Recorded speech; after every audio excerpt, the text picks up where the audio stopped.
Okay.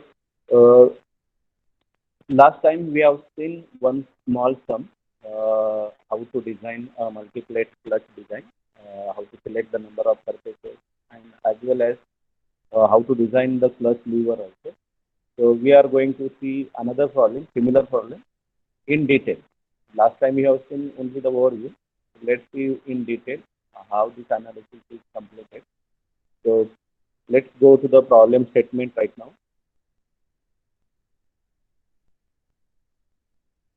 Okay. So problem statement here.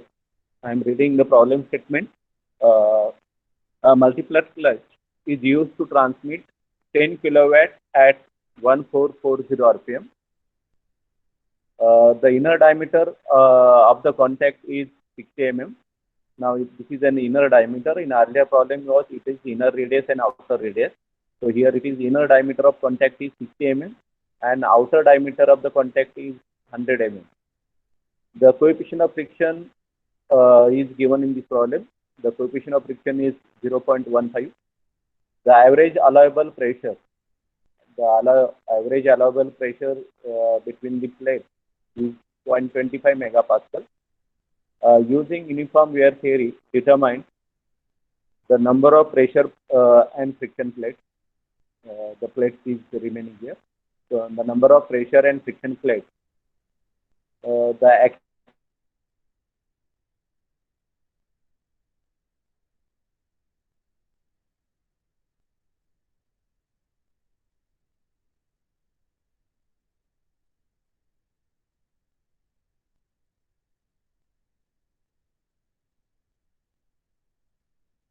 The average allowable pressure between the plates is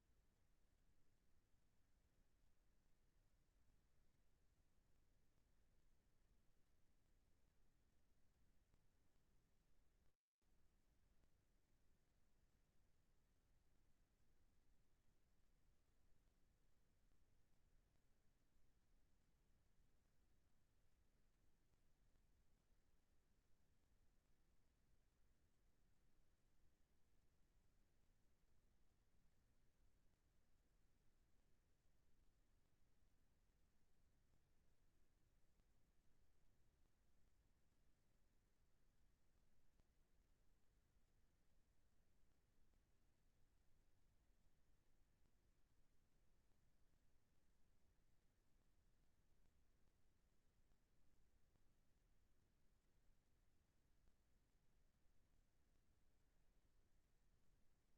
Hello. Yeah. So, we will. I am starting it again because I lost the connection. Okay. So we require to transmit 10 kilowatt power at 1440 RPM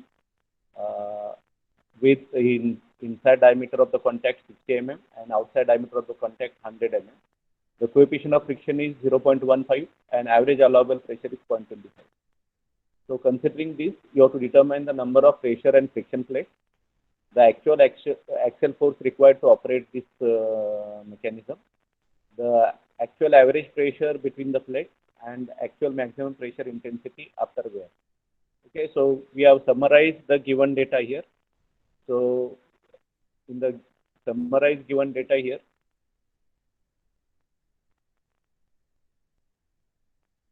given power here is 10 kilowatt and the speed of the shaft is 1440 RPM.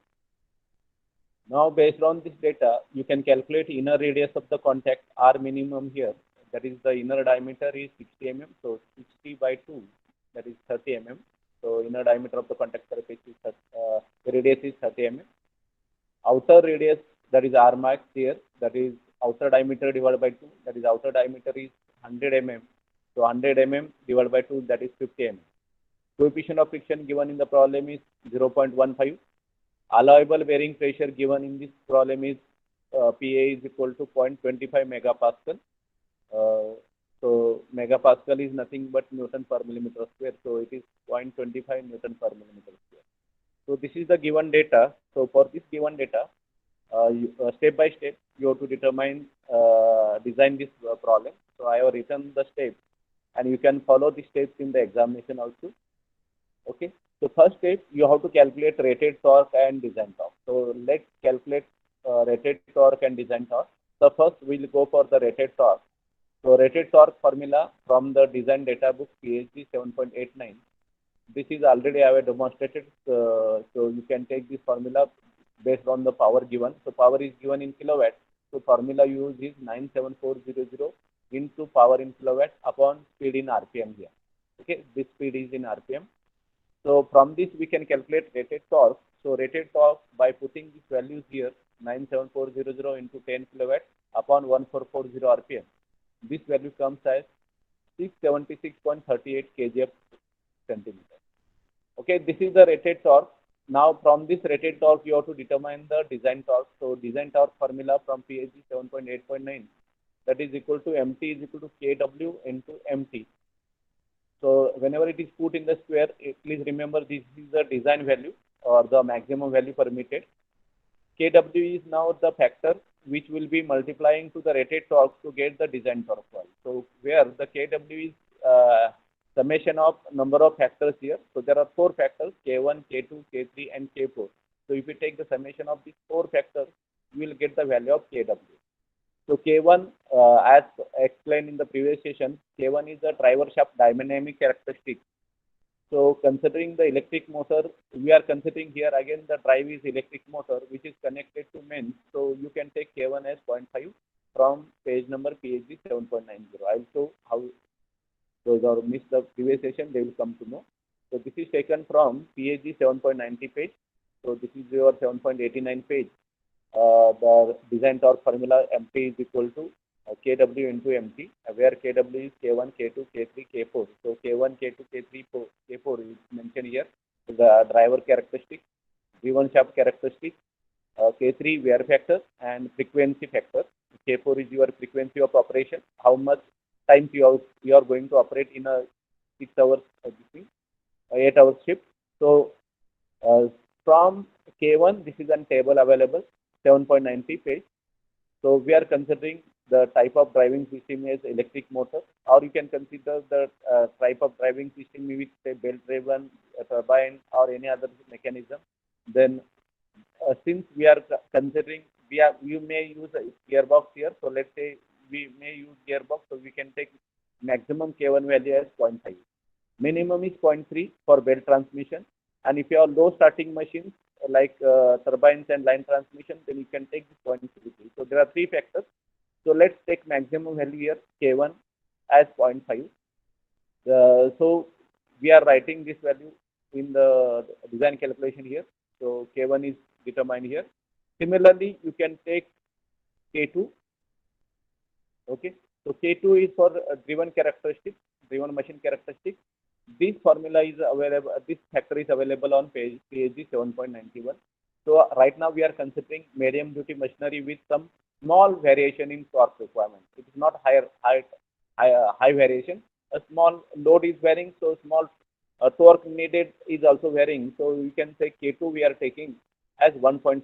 So you can take from 7.91 page. Okay. So 7.90 was this. So 7.91 page. Driven machine characteristics here. So there are 3 factors available: 1.25, 1.6, and 2.5. So this is with a uniform torque. When there is no much variation, very little variation in there, then you can take K2 as 1.5. Medium variation, you can take 1.6, and their appropriate machinery they have mentioned here. And if you are having very large variation in the force requirement or the torque requirement, then you can go for the higher value of K2, that is 2.5. So we are considering here medium duty machine. This clutch may be used to connect, disconnect compressors or pumps or cranes. So you can say or small heavy machinery with a little variation of torque. Heavy machinery with a little variation of torque. So you can have K2 value as 1.6. So we are in our problem we are taking K2 as 1.6 here. If we go now next factor, these factors are very important because these factors will decide your design torque and then further calculation. Now K3 is wear factor based on the speed of the machinery. So for given speed of machinery is 1440 RPM, your speed of our operation is 1440 RPM. So you need to calculate K3 at 1440 RPM. Again, we are using linear interpolation here because the value is either available for 1400 RPM or 1800 RPM. So we need value at 1440 RPM. So you need to do the calculation. So this again take coming from PhD 7.91 page. So you can check from 7.91 page this value here. This is the K3 factor. This is the RPM row and K3 value.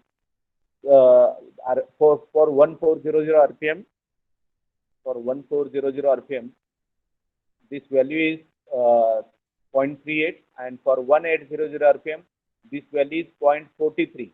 So these two values, after taking these two values, you can do the linear interpolation and you can determine the value at 1440 RPM. So we have done this calculation here. Okay, so we are calculating at 1440 RPM. So we are taking the base value at 1400 RPM. Then higher value is available at 1800 RPM minus lower value.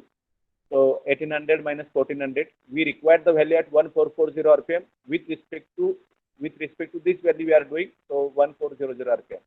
So this is the linear interpolation formula. So let's put that value. The value at this point is 0.38 and value at 1800 RPM is 0.43. So by putting this value, we get the wear factor for machinery at 1440 RPM. The K3 value is 0.385. Okay, so K3 factor is also determined. So in the next slide, we are determining K4 factor. So you have to, for that you have to consider approximate operation or approximate number of components you are manufacturing or number of times engagement disengagement for 8 hours. So we are considering approximately 250 times plus is operated through 8 hour shift. So again this K4 value is equal to 1.8 is based on the table value of 7.91. So you can check the 7.91 page here. So 7.91 here, operating frequency factor here. This is the frequency factor K4. So you are considering the number of engagement for 8 hour shift. So with single engagement to maximum maybe 480 or 500 engagement. So I am considering around say 250 engagement. So which is very close to 240 engagement here. So K4 value can be taken as 1.8. Here also, if your value is far away from 240, suppose it is mentioned 300 RPM, then you have to do here linear interpolation. If it is mentioned in the problem, sometimes it is mentioned that your clutch is being operated for 8 hour shift, say 300 times. So determine the design torque. So then in that case, you cannot take 1.8 there. You have to take, since nothing is mentioned, so I have taken approximated as 250 or 240. So which is approximately equal to 1.8. If it is 300, you can do the linear interpolation here. Okay. So based on requirement, if required, you can do the linear interpolation for K4 value also. So based on this K4 value of 240 RPM, 240 times, it is approximately 1.8. So we get KW now, summation of K1, K2, K3, K4. So K1 is taken as 0.5, K2 is taken as 1.6, K3 is calculated as 0.385 and K4 is 1.8. So the KW now is multiplying factor here is now 4.285. Now design torque based on this multiplication factor will be now 2898.2. So 4.285 into the rated torque 676.38. So you get this value as 2898.2 kgf centimeter. So this is the design torque to be used in the design calculation now. Now we need to calculate the minimum number of contact surface considering friction surfaces as well as pressure plates. So how many contact surfaces you require minimum?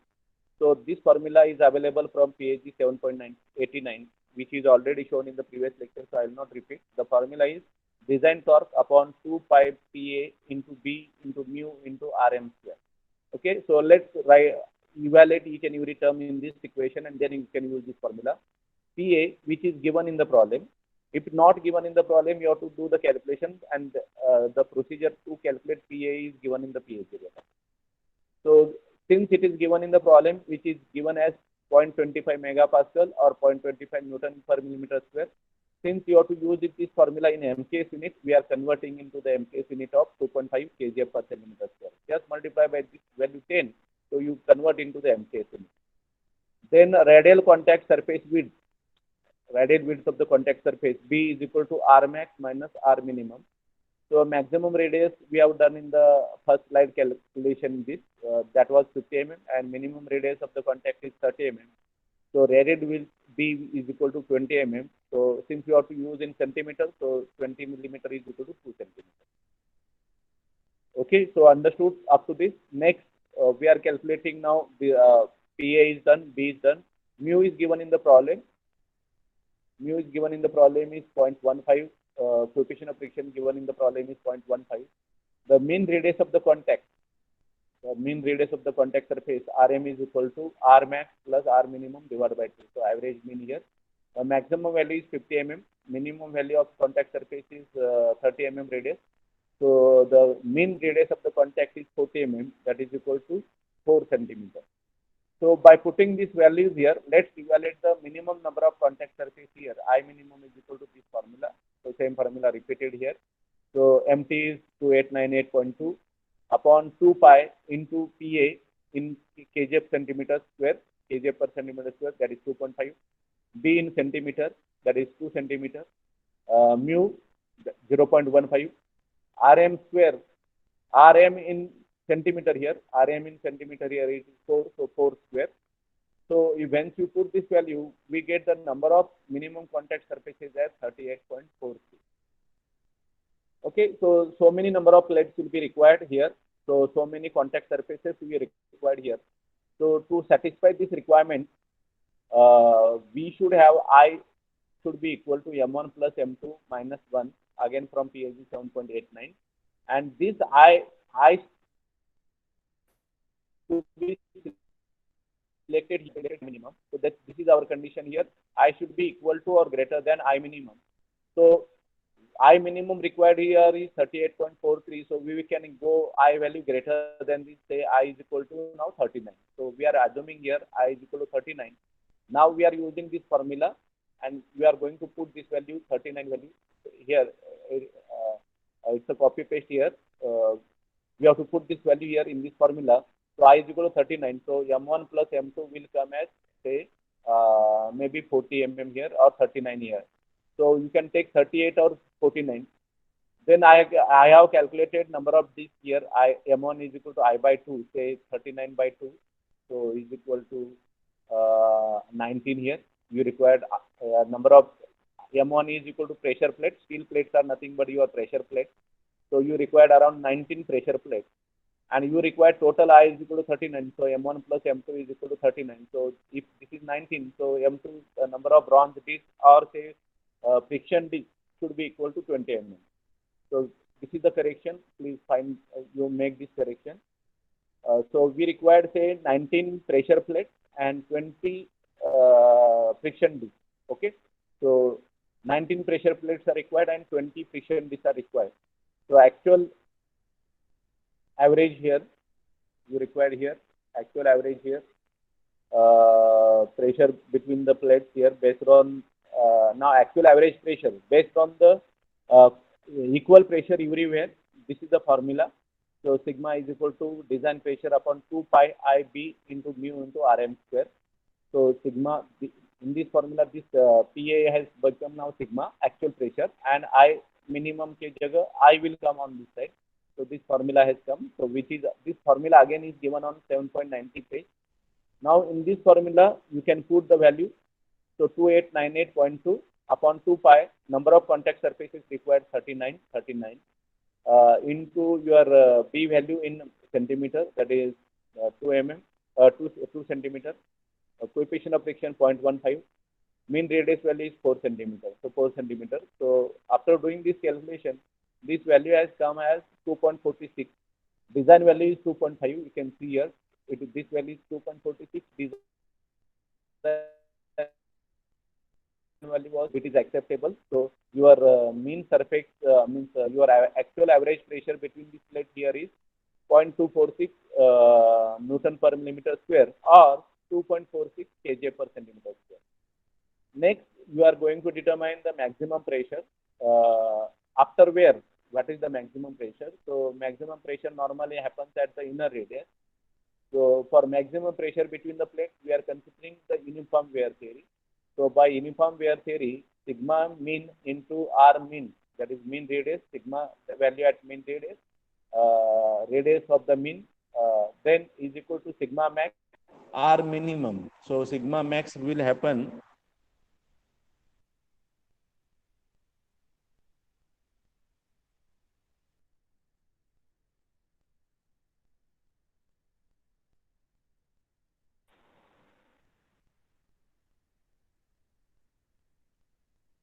we have here sigma max is equal to sigma minimum is equal to 2.46, which is calculated in previous slide. Mean radius is 4 centimeter.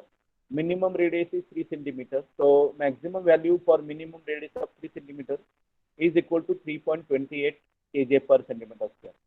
Now you may ask whether this value is greater than the permissible value of 2.5, whether we should change this design. No, no. We are not required to change this design. This value will happen once you are using this clutch plate for longer duration, then this maximum stress will be there. Otherwise, in the initial stage of working, your maximum stress will not be as great this value as 3.28, which will be very close to the average pressure value or design pressure value of 2.5 kJ per centimeter square. So there is no need to change. But after a certain time, you need to replace this plate. So there is a replacement cycle. So after a certain time, otherwise, then if this inside radius wears out or inside surface wears out, then there is a chances of the failure of the plate, or they will not have the bearing. The plates may crack. So plates may crack, plates may wrap, plates may bend. So to avoid wrapping, and if these plates are wrapped or bent, then engagement of the clutch plate will be difficult. And you may find, even though you have disengaged that clutch plate, the driven shaft still rotating because they are wrapped, so they will have small contact and they will rotate slowly. So after certain duration of the time, these plates need to be replaced. Once they are weared out or wrapped or bent, then this plate need to be replaced. Now to disengage this clutch, you required some axial force, or you required the axial force for the engagement, and which is provided by the spring, So how much spring force is required? That spring, you have to use the appropriate spring so that Q value is supplied by that spring. So this formula is available from PHG 7.90. You can see this formula here in the page number 7.90 here. This is the 7.91 page, so 7.90 here. So spring force requirement formula here, axial force requirement formula. How much spring force is required to keep this gear engaged?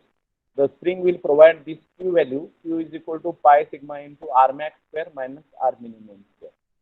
Okay. So this is from 7.90 page. So for given problem, we have mean value of pressure, that is 2.46. Maximum radius here is 5 centimeter and minimum radius is 3 centimeter. And from that, the force to be supplied by spring is equal to 123.65. So your spring is supplying 1236.5 Newton force. If your spring supplies less than this force, then your gear cannot be means your clutch cannot be keep in the engaged condition, and you will not get proper power transmission. Your spring should not supply very high value of this value also. Spring should not supply excess of this load also. The spring stiffness should be such that the spring should supply only this much amount of force. Then only your 10 kilowatt power will be transmitted from driver shaft to the driven shaft. If it is supplying excess than this force, then there is a problem with a disengagement. So when you have to disengage this clutch plates, you have to provide a force greater than this value. So I am now going for design of disengagement lever. So the disengagement lever has to take care of this minimum force which is applied there. So if we go for the disengagement force calculation, A5 disengagement force requirement. So you are using Q dash is equal to Q upon I naught 1. So number of levers you are using. So normally 3 to 4 levers are used. Sometimes you can use 2 levers also if very large force is required. Here we require very low force. Even we can, instead of 3 we can use 2 also, nothing, no problem. But standard practice 3 to 4 are there. So let's say 3. So you require the disengagement force at this lever point. So this is the disengagement force. So when you press this pedal, so this will apply disengagement force to the your plate, and that is equal to Q dash.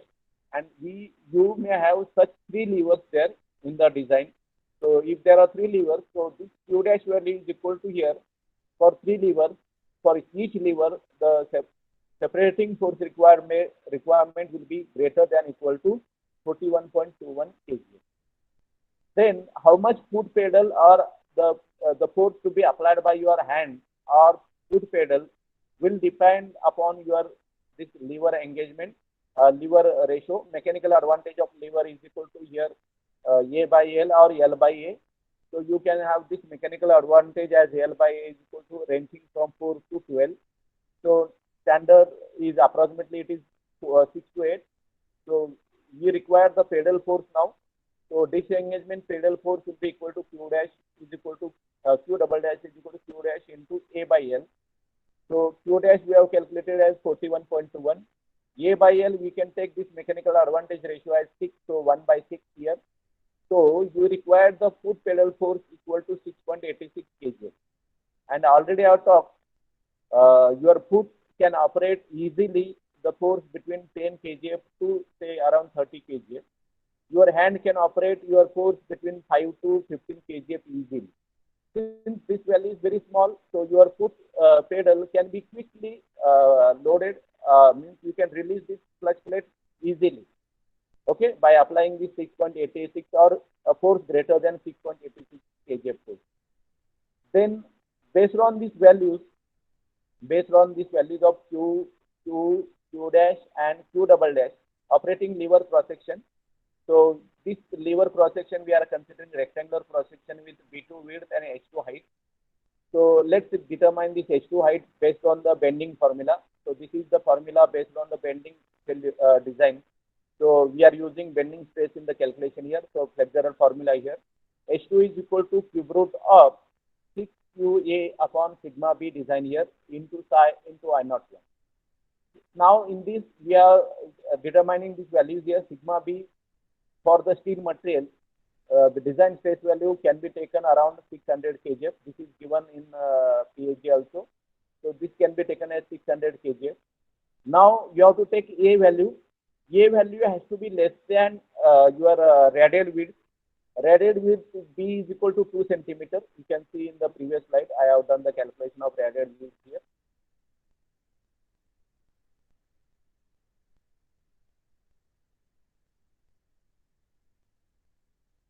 Yes.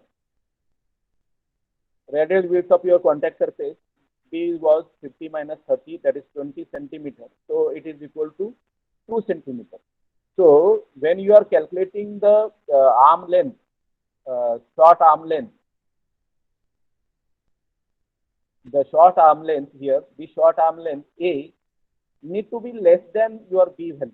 Please remember, you cannot take this you can maximum take equal to B value, but you cannot take greater than B value. So that's why we are selected here A is equal to 1.5 centimeter. So maximum we can take A is equal to B, which is equal to 2 centimeters. So let's take A less than B is equal to 1.5 centimeters. Then based on this ratio, mechanical advantage ratio of A by L, the L can be calculated. So if you take L is equal to A is equal to 1.5 centimeters, so L is equal to, by this 1 by 6 ratio, L is equal to 9 centimeters. So this is by calculation, this is by assumption, and this assumption has to be less than equal to B here. Then psi value, this ratio is mentioned in the psi ratio need to be in the range from 0.8 to 1. So B2 by H2 should be in the range from 0.8 to 1. So let's take 0.8. So by taking this value, now we can put in this formula here, 6 into Q, which is 123.65, into A we have selected as 1.5 centimeter, upon design value, that is 600, into psi value, we have selected 0.8, so 0.8, upon I01 number of such levers, so we have selected number of levers are here 3, so we have to select 3 here. So we get the cross-sectional height here, cross-sectional height of this lever here. What is the cross-section? This cross-section height H2 is equal to 0.917 centimeter. So which is equal to 9.17 centimeter. We are getting this value as 9.17 centimeter. Okay. So from this you can calculate 10. This can be approximated as 10 millimeters, and B2 can be calculated based on this 10 millimeter value. B2 value, that is the width of this lever, will be equal to 0.8 centimeter or 8 millimeter. Okay. So I think you have understood up to this how the design of your cross-sectional lever, this lever is done. Okay. So we have calculated this value. Now you have completed your design, but you have to check certain stresses, because you have designed based on bending stress, but there are other types of stresses are also induced in the lever material, as well as pin material, as well as plate material. So that part we have not seen in the last lecture. Let's see that part in this lecture right now. So right now we are going to check the different sizes. We are going to calculate lever pin sizes and taking the various stresses in the lever pin, as well as plate, as well as the lever. So lever pin size, the diameter you have to calculate. What is the lever pin diameter here? What should be the lever pin diameter here? So this value you are going, this D1 you need to calculate. So for that you need to calculate what is the reaction on this lever.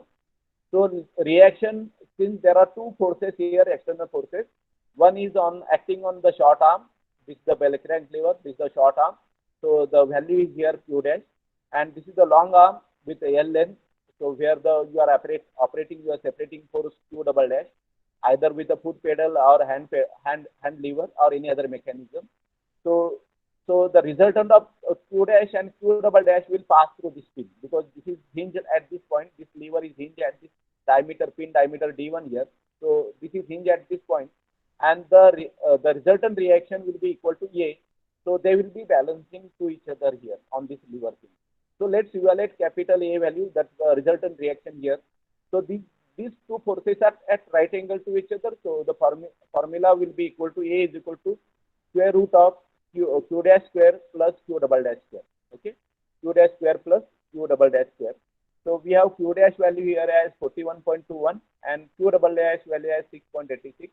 So we get the resultant reaction acting on the lever pin is equal to 41.77 kJ. So we have to calculate now pin diameter for the lever pin here. So we are considering here the failure as shear failure. So we are calculating pin diameter based on the shear failure of this pin. So when it is failing shear, there are two contact surfaces here. So we are considering this square root of 2 into the resultant reaction here upon pi into tau, design value of the tau here. So we have calculated this value as 41.77 here immediately. Then design value for steel material, if you consider this pin is a hardened steel material, so then you can take the design stress value approximately as 300 kJ per centimeter square. Okay, so based on this value, we get the diameter here as 0.2977 centimeter, that is equal to 2.977 millimeter. So we can approximate this diameter, pin diameter here as 3 mm. So you can take this D1 here as 3 mm. So you can use a pin diameter, hardened pin diameter of 3 mm here. Now let's take the stresses. So let's take the stresses in this arm. Say we have designed this arm based on You have designed this arm based on your bending stress. Let's take the bending stress first, whether your bending stress value is correct or not. Okay, so we are taking this bending stress. So because here we have used different formula, now here we are using different formula. So we are considering this operating load. So when you operate this load here, which is going to create a bending stress in this element, and the maximum bending stress value will be at this point. So this force into this length, that Q dash into L, is the maximum bending moment. So for this maximum bending moment, what is the bending stress induced in this cross section here? What is the bending stress value at this cross section here? So let's say that value is say sigma b. So sigma b by formula here 6 Q dash L upon B2 H2 square. Okay, and this has to be less than equal to sigma b, which I have selected here. Sigma b value, design value is 600. So calculated value has to be less than this. Then only your lever is safe in bending. So let's calculate this. We have calculated Q double dash, that was 6.86. The length of the lever we have selected here as 9 centimeters, so 9 centimeters. B2 value we have selected here, B2 value is 0.8 centimeter, and say H2 value we have selected as 10 millimeters, that is 1 centimeter. So 1 centimeter. So from this we get this value, sigma b value, that the bending stress induced here, 463.05 kJ per centimeter square. And this value is less than design value, so your lever is safe in bending. Okay. Then also you have to check. The deformation of this lever. With this lever having distance A, what is the deformation of this lever under the action of this separating force? And if this deformation is very large, then your separation of the clutch plate will not be uniform. So the deflection or the deformation at this point has to be within the controllable limit. So we are using the deformation formula here, y is equal to. So let's take this y formula here is equal to 6Q, that is the force, separating force required, maximum separating force required, into A here, into L square, into this L square, upon E into B2 into H2 cube here, B into H2 cube here, into I naught 1 here. Then we have write down 6 into Q. Q here is 123.65. A is equal to here. We have taken that A value as 1.5 here, centimeter. Then L is equal to 9 centimeter. Then E value is equal to 20 into 10 raised to 5 kJ per centimeter square. Then B2 value is 0.8 centimeter. Then H2 cube here, गलती से मैंने square लिखा है, but it is H2 cube here, and since H2 value is 1, so 1 square or 1 cube will remain same here. It is 1 cube here into then this value here, I naught 1 we have selected here as number of levers we have selected here is 3. So 3.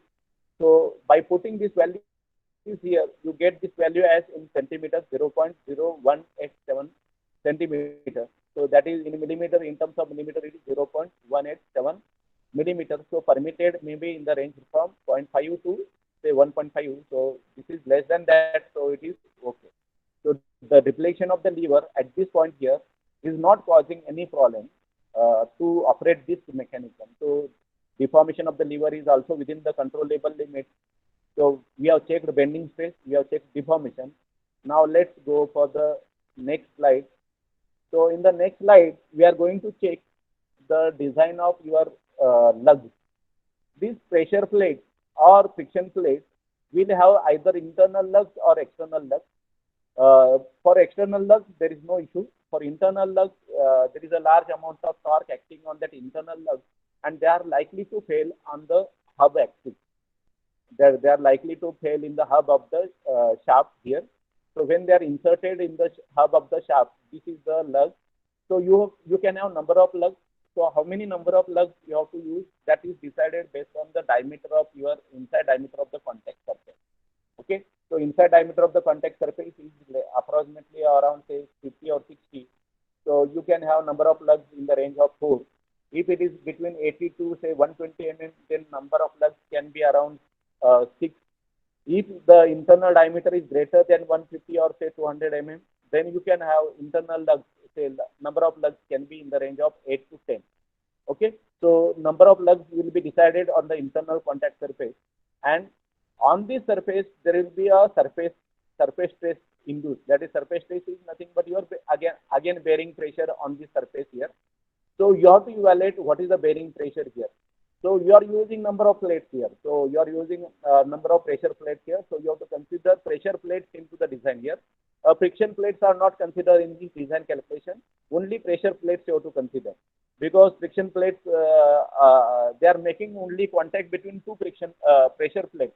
If this lug is there or not, they will not create any much problem there. Okay, so let's check the surface stress in the lug. This is a formula given in the PhD data book. I am showing this formula so you can understand where from I have taken this formula. So this formula I have taken it from PhD 7.91 page. So this is the 7.91 page here. You can see here. This is the stress value in the lug. गलती से वो उन्होंने ये मर्ज की है. It is not that. Stresses in the arm is here, only this part. This is the sigma c. This is the stresses in your this is the contact stress for the your lug. This formula you have to use here. In this formula, there are M1. M1 is your number of pressure plates. I1, there is the number of lugs that I have told. The number of lugs you have to take depending on the internal contact surface. C value and E value. C value is nothing but your thickness of your pressure plate. You can see in this diagram. C value is your thickness of your pressure plate. E value is the projection of your lug, which is into the contact. The projection may be greater, but how much minimum engagement is there, you have to consider. So minimum engagement you have to consider here is equal to E here. And D1, the D1 is actually the mean diameter here. Actually, D1 is the mean diameter of this contact surface here. What is the contact taking place here? What is the mean diameter here? The mean diameter of that contact in the lug and the shaft. So spline shaft here. So normally we use spline shaft for engagement and disengagement here. So what is that mean contact diameter D1? So let's do this calculation and use this formula to determine the contact stress here. So let's go to the design calculation.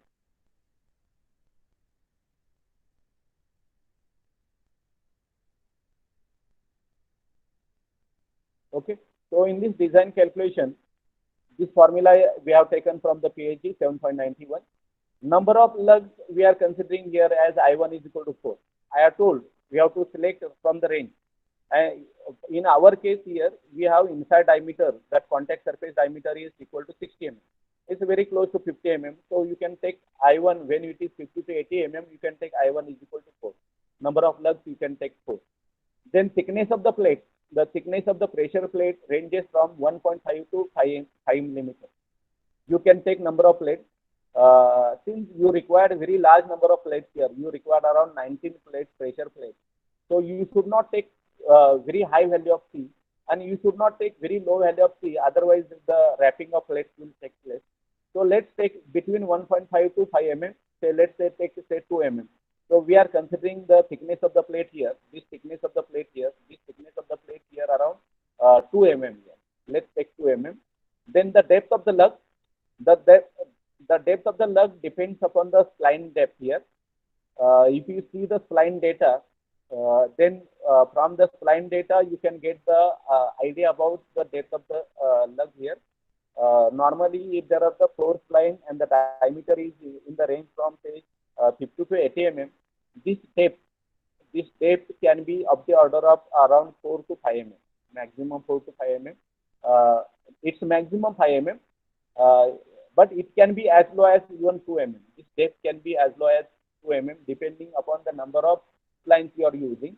So normally 4 spline, 6 spline, 8 spline shaft can be used with a depth, minimum depth of say 3 mm, 2 mm or 4 mm or maximum depth of 5 mm. So let's take say actual contact of the depth. We are taking as 3 mm, but actual depth may be greater than 3 mm. So actual depth may be around 3.5 mm or 4 mm depth because we required a small clearance here. you require minimum clearance here also. You require minimum clearance here also. If this clearance is not there, then the disengagement of the this will not happen, and they will have additionally create the problem of power transmission. So this is the purposeful clearance has to be there. Purposeful clearance has to be there. So normally this clearance is range of 0.5 mm to 1 mm depending upon the requirement. This clearance will be also 0.5 mm to 1 mm. So let's take this value, E value required for our problem, say 3 millimeter. Then we can calculate now mean diameter of the lug. Mean diameter of the lug is the your minimum diameter inside contact surface diameter minus E. So this is E by 2 from this side and E by 2 from this side. So this is circular. So this is your D. This is outside D minus E by 2 here and E by 2 here. So it will become as total E. So that's why I have written here D1 is equal to D minus E. So we have selected E is equal to 3 mm. D is given in this problem as 60 millimeter. So we get this 60 minus 3 as 57 mm. Okay. So by putting these values, M1 is 19, number of pressure plates are 19 we have selected. So M1 is equal to 19, I1 is equal to 4, C is equal to say 0.2 centimeter, E is equal to 0.3 centimeter, and D1 is equal to now here it is 5.7 centimeter. So you can calculate this sigma C, which has come to be 223 kg per centimeter square, and the permissible value is in the range from 200 to 250. Yes, if it is coming less than say 200, it is also okay, or even if it is coming between this value, it is also okay. So from this we can calculate. This is given in the data book. This table value is given there. It is mentioned it has to be, this value has to be either in this range or below this range. Okay, so considering this part, your pressure plates or these plates are safe in the contact stress in the lug. They are safe in the contact stress in the lug, and normally the contact stress in the lug is checked on the internal contact lug, that is here on the pressure plate where you are having this contact here. Okay, so next we are going to check now lever pin design.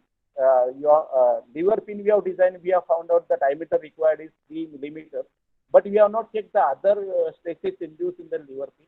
So in the next slide, I am having the lever pin checking. So we are checking now last step, say checking for stresses in lever pin. So this is your lever having width B2. Then this is your say shaft in which there is a small hole and on which this lever pin is mounted, or the hub on which this lever pin is mounted. So this pin diameter we have calculated, this D1 has come to be say 3 millimeter.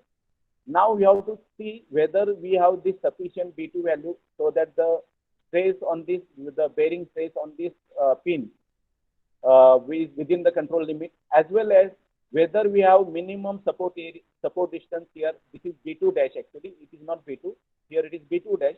We have say B2 dash here minimum support, that minimum support here and here same size, equal size. It will be equally placed on the both sides. So this B2 dash here and B2 dash here should also have minimum bearing pressure here. So we are going to check the contact surface or bearing surface on this pin, small pin here. And normally this pin is hardened pin. So high strength pins are used here in the lever pin design. So let's take the tau. So first, since it is designed for shear, this pin was designed for shear. So first we will check the shear stress. So let's take the shear stress value here. So tau is equal to 2a. The shear will happen at the two surface here. One shear will happen here, and one shear on this cross-sectional area. So circular cross-sectional area here pi d1 square, and circular cross-sectional area here pi d1 square. So there are two areas here.